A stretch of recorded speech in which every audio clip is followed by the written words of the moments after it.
Ambil lagi. Yang syurga itu disediakan bagi orang-orang yang beriman. Amanu billahi wa rusulih. Beriman kepada Allah dan kepada Rasul. Sebab tu kita ni confirm Islam berlaku. Duduk dalam Masjid Ibn Abbas tapak. Tapi hanya Allah yang boleh meletakkan cahaya kepala siapa ni yang hari ni dipandang Allah. Di langit sana muslimat dirahmati Allah, kerajaan langit memandang. Ramai ni 300 orang, tapi yang bercahaya tup siapa saja muslimat. Saya selalu kongsi dengan anak-anak Darul Fawaz sebut apa? Ni Allah dengan kerajaan langit semua tengah tengok macam kita naik satu kapal terbang di waktu malam. Pernah ke naik kapal terbang di waktu malam?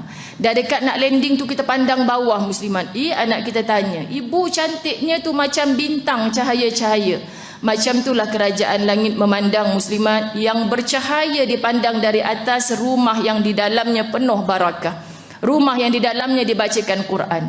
Tapi kenapa kadang lalu gelap padahal ada rumah juga kat situ? Tidak bercahaya dipandang di atas. Rumah juga. Islam juga tetapi tak bercahaya. So yang bercahaya di kalangan orang Islam siapa? Yang beriman kepada Allah dan Rasul. Faham muslimat? Itu sebab bila kita sebut Masya Allah beriman tak aku ni. Sedangkan yang beriman tu betul-betul yang ikut akhlak Nabi SAW. Itulah kurniaan Allah diberikannya kepada siapa sahaja yang dikehendakinya. Siapa saja yang Allah hendak. Bukan sebab dia imam masjid, bukan sebab dia ustaz, ustazah, siapa saja yang Allah nak. Sama macam saya menangisi kematian 2 jemaah yang saya cerita dalam solat tasbih tempoh hari. Ingat lagi muslimat, sampai hari ini saya tak habis fikir. Kenapa dia yang engkau pilih wahai Allah meninggal di bumi yang penuh barakah? Kenapa mereka? Kerana apa muslimat? Minta maaf sebut, kalau kasar hati kita kata rasa tak layak, aku lagi layak ni Allah, aku selalu pergi. Aku ni nampak lebih alim daripada mereka. Suami saya pergi hampir setiap bulan. Setiap kali nak pergi sebut kalau abang mati kat Mekah Madinah, jangan tangisi, jangan ratapi. Sebab itulah doa abang. 10 tahun dah muslimat, itu doanya. Tapi beliau menangis, kenapa dia sekali pijak kaki ke kota Mekah, demam sikit saja Allah matikan. Tahun lepas ada jemaah saya keluar tawaf wada', jatuh depan Masjidil Haram, koma 6 minggu dekat hospital muslimat. Dibawa balik ke hospital di sini. Kan keluarganya kata tak tahulah macam mana nak bagi sembuh sebab dah 6 minggu dah anak-anak ulang alik sana muslimat. Tak apa, orang berduit. Balik masuk hospital tawakal, boleh pandang, boleh senyum, orang ingat sembuh terus. Tapi esoknya meninggal dunia. Apa cerita? Dia orang baik, tapi Allah tak izinkan dia mati di bumi barakah. Nampak muslimat? Jadi kita sebut, kenapa orang tu yang kau pilih ya Allah? Orang ni seorang duduk Gombak, seorang duduk Selangor. Maka keluarganya ustazah boleh jumpa bila balik ke KL. Kalau orang Kedah sebagainya, mungkin beg arwah ni masih ada kat rumah ustazah. Tapi keluarganya datang ambil. Hari tu ada yang join kita solat tasbih, adik-beradiknya muslimat. Apa mereka sembang dengan ustazah dekat depan, kat belakang tengah makan tu muslimat. Masya Allah ustazah. Pernah dia ada RM2 saja dalam dompet, nak isi minyak ustazah. Dia nampak orang tak jadi isi minyak, tolak motor. Dia kejar orang tu, kenapa kau tak jadi isi minyak? Sebab saya tak ada duit pakcik. Nah, kau ambil duit aku. Dia tengok dalam dompet orang tu ada RM2. Pakcik pun tak ada duit, kenapa pakcik bagi kat saya? Hari ni aku yang kaya, engkau miskin. Aku ada RM2, engkau tak ada duit langsung. Lagipun motor pakcik ni ada minyak lagi, sempat lagi sampai rumah. Esok lusa tahulah Allah nak bagi rezeki macam mana. Faham muslimat? Tinggi tawakalnya kepada Allah. Saat miskin, saat susah, sibuk menilai mana orang yang lebih susah daripada aku. Sebab tu saya sebut, ya Allah Tuhan, orang miskin masih ingat perintah Allah untuk bersedekah, ini orang beriman. Tapi kita dalam bersedekah pernah miskin tak ibu? Saya tanya. Saya tanya diri saya sendiri, aku tak pernah miskin dengan sedekah aku ya Allah. Masih plan nak beli baju raya harga berapa? Betul tak ibu? Masih sibuk rendang berapa kilo tahun ni? Masih sibuk, sempat. Buka puasa nanti anak kita, ibu kenapa kita minum air kosong je? Habis dah harta ibu masuk tabung Masjid Ibn Abbas tadi. Ada pernah macam tu? Tak ada muslimat. Ibu takkan yang dalam bank pun ibu bagi Masjid Ibn Abbas je ibu bagi. Dia pun nak buat tambah masjid baru ni, ibu bagi semua. Pernah ke macam tu? Tak pernah muslimat. Kita tak pernah miskin dengan sedekah kita. Tapi Allah muliakan siapa? Orang dalam miskinnya sibuk nak bersedekah. Jadi lepas ni macam mana? Kita nak miskin kerana sedekah ke? Macam mana ustazah? Takkan nak duduk bawah jambatan? Macam mana ustazah? Takkan kereta nak bagi kat ustazah belaka? Bukan itu maksud. Sebab tu kadang-kadang Allah uji kita. Kita susah dengan satu ujian yang Allah bagi. Betul ibu? Orang lain tak ada ujian macam tu. Tapi kita sentiasa menangis dalam hati, kenapa aku yang engkau uji macam ni? Pujuklah hati ibu, aku susah kerana satu ujian ini ya Allah, aku redha kalau ini takdirmu, maka engkau kuatkan aku. Ada orang susah dengan sedekahnya, tapi aku susah kerana suami, aku redha ya Allah, itu yang terbaik engkau bagi padaku. Aku susah kerana seorang anak daripada 8 orang anak. Aku susah kerana dalam beratus jiran hanya seorang yang buat hal dengan aku. Susah kita tu kadang sebab benda tu kan muslimat. Tapi kenapa kita tak pujuk hati untuk kuat? Susah aku ni sekejap masa hidup je ya Allah. Sebab engkau dah janji dalam Quran, bukan orang beriman kalau tak diberi ujian. Maka orang lain ujiannya lain. Aku terima ujian aku yang ini. Kuatkan aku dengan sabar. Sampai mati nak sabar. Sampai mana nak sabar tu muslimat? Sampai mati. Sebab Nabi sabarnya sampai mati. Jangan jadi anak murid Ustazah Zai. Kalau dia kata saya dah tak sabar dah lagi ni Ustazah, kalau dia datangnya saya dah hilang sabar dah Ustazah, kan malas kita nak jawab. Ustazah tak jawab lagi soalan. Memang jawapannya kena sabar sampai mati. Ustazah tak kena sebab tu Ustazah jawab macam tu. Kena, tapi bentuk ujiannya lain muslimat. Tak payahlah korek dalam hati orang masing-masing. Engkau okey lah, laki engkau okey, anak engkau okey. Tahu ke apa ada dalam hati orang tu?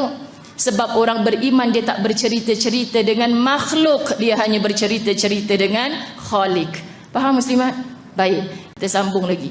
Misal Ustazah macam marah je hari ni, tak marah muslimat. Nak bagi faham syurga. Sebab banyak sangat orang jumpa balik dalam syurga, friend forever till jannah, tapi faham tak syurga tu apa? Kena bersusah payah untuk mendapatkannya. Faham ibu? Macam kita masuk rumah orang besar-besar kan. Macam mana kau boleh dapat rumah besar? Dulu kau SPM tak luluh macam aku juga. Kan kadang kita dengki kat orang kan. Macam mana kau dapat rumah besar? Lepas tu si rumah besar tu jumpa. Ustazah, orang ni duk nampak rumah besar kita je kan. Dia tak nampak macam mana susah payah kita. Nak tegak satu tiang ni Ustazah, saya tak tidur berapa malam Ustazah. Saya punya bekerja siang malam dengan suami saya. Oh, dia punya cerita tu Ustazah tengah-ngah. Oh, dulu akak pun susah. Ya Ustazah, minyak motor tak ada, duduk rumah flat besarkan anak. Lepas tu bila kita dah rumah besar, orang datang tanya, laki kau rompak bank ke ada rumah besar ni? Tu orang nampak senangnya aja, orang tak nampak susahnya. Faham muslimat? Cuba belajar apa yang dia susah dulu sebelum dia senang. Oh tu. Kita sibuk, macam mana kau susah? Cerita. Macam mana kau boleh kaya? Cerita. Kayanya tu nak, tapi on the way nak kaya tu dia tak nak. Faham ke faham ni? Macam kena kat batang hidung sendiri je. Sibuk tanya macam mana boleh dapat tu, macam mana boleh dapat ni. Tapi bila kita cerita, susahnya. Susah tu dia tak nak. Macam tu juga syurga. Kena bersusah payah baru kita boleh dapat syurga. Jadi makcik jangan tanya ya, suami pertama ke suami kedua teman kita dalam syurga. Kita ni dulu, syurga ke tidak? Kan? Dah suami pertama meninggal, saudara mara suami dulu kita tak pernah ziarah, sampai hari ni putus terus silaturahim hanya kerana berebut harta sikit muslimat, putus terus. Ada yang berlaku macam tu. Tapi tanya suami pertama ke suami kedua, muslimat dirahmati Allah. Takut-takut cik suami pertama syurga dengan bidadari lain, suami kedua syurga dengan bidadari lain. Ada pasangan, tapi cik tak ke syurga. Pasal apa pula Ustazah? Tanya pula muslimat. Sebab tu pastikan kita ke syurga dulu. Okey? Wa fakihatin katsirah la maqtu'atin wa la mamnu'ah. Dan syurga itu apa muslimat? Buah-buahan yang banyak. Kenapa bila cerita syurga cerita buah-buah? Nak diceritakan syurga ni Masya Allah. Orang kahwin sekarang ni pelik-pelik kan. Dewan ada, nak pergi dekat ala-ala garden pula pelik. Kenapa buat kenduri macam ni? Taklah Ustazah, anak akak dia mengimpikan tema kenduri dalam hutan. Kan kau hijau nampak. Bila hijau ni nampak macam dalam syurga. Suka hati dia lah Kak Raja sehari kan. Asalkan akak mampu sudah. Duduk dalam aircon ada duduk dalam dewan ada aircon, dia tak nak Ustazah. Dia nak duduk ni tengah-tengah buat dekat Tasik Titi Wangsa. Kerana apa? Gambaran indah tu muslimat dengan dedaunan yang hijau, tumbuh-tumbuhan, buah-buahan yang mudah dipetik, itulah syurga. So kalau yang kenduri kahwinnya muslimat dirahmati Allah kan, anak saya Ustazah asal halal sudah buat nasi lemak bungkus kat surau. Halal ke tak halal? Halal. Jadi cakap anak kita berangan je lah yang pastikan rumah tanggamu adalah baiti jannati. Nanti dalam syurga sanding sekali lagi. Boleh petik sambil bersanding tu, bukan petik buah. Buah tu datang sendiri kat mulut kita.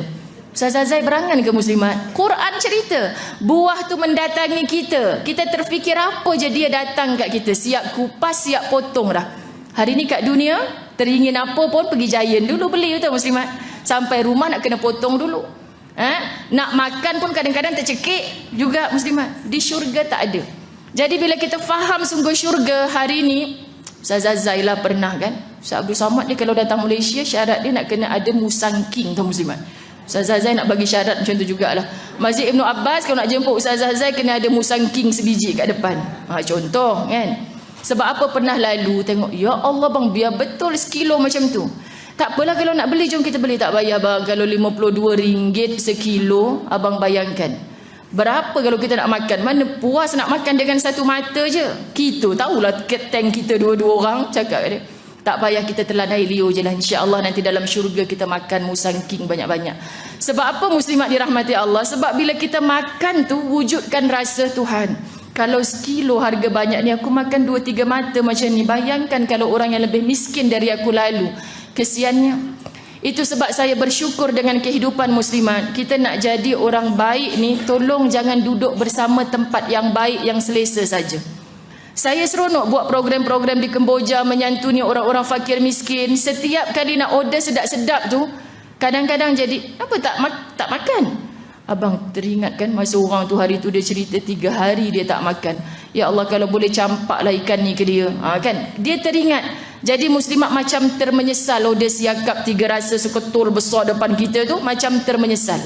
Lepas ni tak payahlah bang, lepas 3 bulan lagi barulah kita kumpul duit beli siakap ni, kita hantar ke orang sana berapa banyak nikmat yang dia dapat.